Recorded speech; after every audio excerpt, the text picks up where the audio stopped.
Statistik ma'lumotlarga ko'ra, joriy yilning birinchi choragida mamlakatimizga 1,5 millionga yaqin sayyoh tashrif buyurdi. Bu ko'rsatkich esa o'tgan yilning shu davriga nisbatan qariyb 142% ga o'sdi. Va bu hali hammasi emas. Turizm sohasini yanada rivojlantirish yo'llari poytaxtimizda bo'lib o'tgan Tashkent Travel Mart ko'rgazmasida muhokama qilindi. Tadbirni O'zbekiston Respublikasi bosh vazirining o'rinbosari Aziz Abduhakimov ochib berdi. U barcha ishtirokchilarni ushbu muhim voqea bilan tabriklab, B2B formatidagi bunday ko'rgazma mamlakatimizda ilk marotaba tashkil etilayotganligini qayd etdi. Bosh vazir o'rinbosarining so'zlariga ko'ra, bu turizm sohasidagi kompaniyalar uchun o'z imkoniyatlarini optimal tarzda namoyish etish va yangi hamkorlarni topishda yaxshi imkoniyatdir. Shu tariqa ramziy qizil tasma kesildi.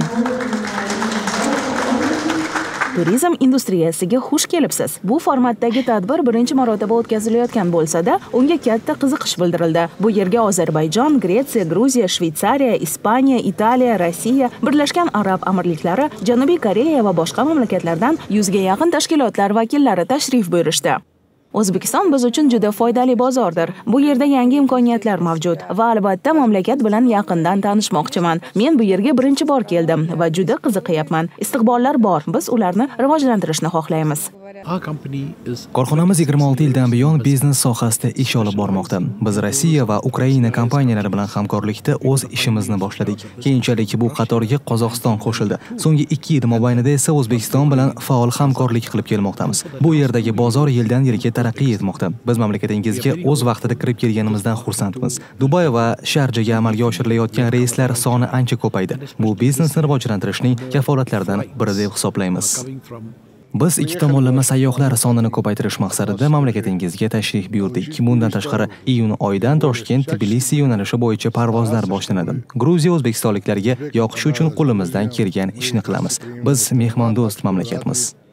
Bundan tashqari O'zbekiston bozorining salohiyatini ko'plab xorijiy aviakompaniyalar ham qayd etmoqda. Emirates Airline, S7 Airlines, Core Uzbek Air Agency, Aerotour va hattoki biznes aviatsiya vakillari ham shular jumlasidan.